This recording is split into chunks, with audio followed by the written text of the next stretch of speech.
Hi there, welcome to another video. You're here because you want to know about treatment for panic attack. So I'm going to talk you through some of the things I know about how to treat panic attacks. I've been qualified for nearly 25 years in psychotherapy, and while that's obviously a lot of experience, it's not a substitute for speaking to your doctor if you think that this problem has got to the point of being really serious for you. There are treatments available, and that's one of the things I'm going to talk about in this video is the main treatment that your doctor's most likely to offer you if you go to your doctor. So don't miss out on that. Please do consult your doctor because this isn't a substitute for that. See this as an educational video. So panic attacks, really common.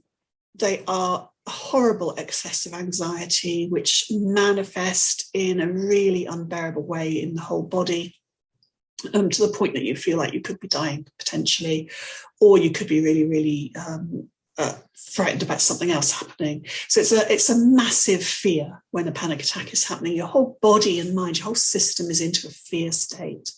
So it's important that you realize that that's what's going on when you're in panic. But it is common. So you're not unusual. Don't feel bad about yourself. That's one of the most important things as well. But I would say that you probably have been panicking for a while. Most people, I mean, I see a lot of people with panic, and most of them have taken a long time to come and look for help. There's something about it that makes people feel ashamed, inadequate, not good enough, a failure, different to other people, and they keep it under their hat and they try and cope and they try and manage for so long on their own. So chances are that you've been struggling for a while. Now, if you do go to get help and treatment for this, you're likely to be offered CBT, which is cognitive behavioural therapy. Now, this is often known as cognitive therapy in the USA, but here in the UK, it's known as cognitive behavioural therapy. And it's basically a way of looking at your thoughts, cognitive, and your behaviours, behavioural. Those are the two elements that are very focused upon in cognitive behavioural therapy. Looking at those thoughts and behaviours to find irrational thinking and unhelpful behaviours and find ways to train yourself out of going down those routes. So to bring yourself back into a more healthy, comfortable, functional way of being. So that's what's likely to be offered. That's the treatment that is thought to have the highest effectiveness with panic, and sometimes it's used in conjunction with certain mood medications such as antidepressants if that's thought to be appropriate. Again, I don't advise on medication. I'm not a doctor, so please discuss that with your doctor.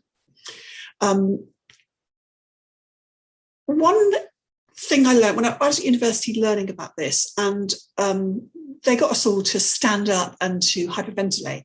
So that might seem like a strange, I mean, you can imagine the scene, can't you? A whole room full of people going like that, basically. That's what we did for a couple of minutes. And when we didn't want to do it anymore, we were told to keep on going. And the idea is that when you hyperventilate like that, you change the chemistry so that actually your body feels different. You start to feel perhaps dizzy or giddy, really out of sorts. It brings on basically symptoms that are a bit similar to a panic attack. So the idea is that if the university took us students through that, then we would be able to confidently take our clients through that in the future. And that is one thing that can be used when you're getting the treatment for panic attack, just purposely practicing to bring on the symptoms so that you can learn bit by bit they're not actually dangerous. And that can kind of disrupt the panic cycle a little bit. So I was quite hoping to show you a diagram just to show you how important that could be. So bear with me while I do that. So as you can see, we have a couple of diagrams in essence here. The top bit is you seeing that the level of distress goes up very quickly when we find ourselves in an anxiety-provoking situation, and it takes its time. If you look at that big red line, I mean, this is the one we're looking at, this one right here, takes its time to come back down to this sort of baseline comfort, because obviously the level of distress, the higher that graph goes, that's just really uncomfortable. So that's showing us that actually we are quite invested in that initial avoidance of anxiety. So something happens, it makes us anxious, we want to leave or do something to avoid it on some level, to bring that down as quickly as we can. But we might think that we're doing the right thing in the top diagram by avoiding the thing, but actually we're not, because the avoidance, although it will give us pretty instant relief or relief compared to what otherwise would be going on, actually, if we keep doing that avoidance, we basically increase this length of time that it takes on this top diagram to dissipate, and we increase the initial hit of that anxiety. What the bottom of this diagram is showing us is that actually, if we invest in a panic management program, some kind of treatment for panic, although it will be horrible the first time and it will take a while for that panic to move away, over time you can see that the initial hit of anxiety and distress is much lower, and the time that it takes is massively reduced if we keep with this approach of not putting in the avoidance and of using that kind of getting up close and personal to panic to cope with it. We're looking at habituation here. This is what they call it in therapy.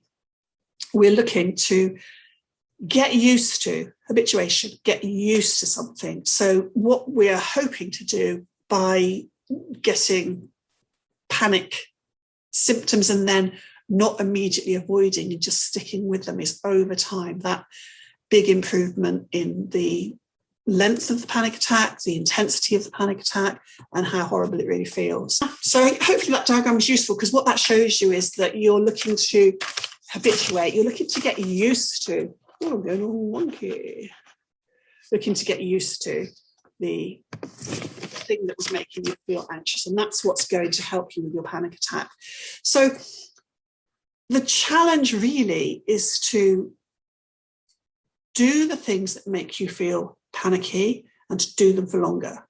That's the way that you would approach treating panic if you went to see a professional to get treatment. Now, one of the things that this obviously means is that you are going to feel worse before you feel better, because doing things that make you feel really anxious, of course, make you feel anxious. It's kind of obvious, but they will make you worse in the short term. So just be aware that you probably will need to have some techniques at your disposal which will help you to feel less anxious. So it's almost like a juggling act, a balancing act.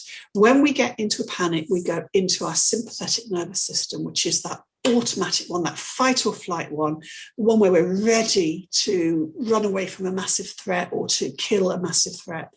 And that's a very stressful place to be. So what you'll probably need while you're practicing that habituation, practicing getting used to the panic so that you can achieve that nice result that was shown there on that graph, which is after several episodes of practicing habituation. What you'll need is some soothing techniques to help you to get to that point. So please do, if you're interested, click to get my free PDF worksheet, which I've put together to help you to get some ideas as to how to move from that sympathetic nervous system into the parasympathetic nervous system, because you will go into that sympathetic nervous system when you're practicing the habituation, because it's a stress, it's a challenge. You know, we spend a lot of our time, if we're panickers, trying to figure out what makes us panic, trying to avoid what makes us panic. Eventually we get to the point where we just panic, we don't even know why.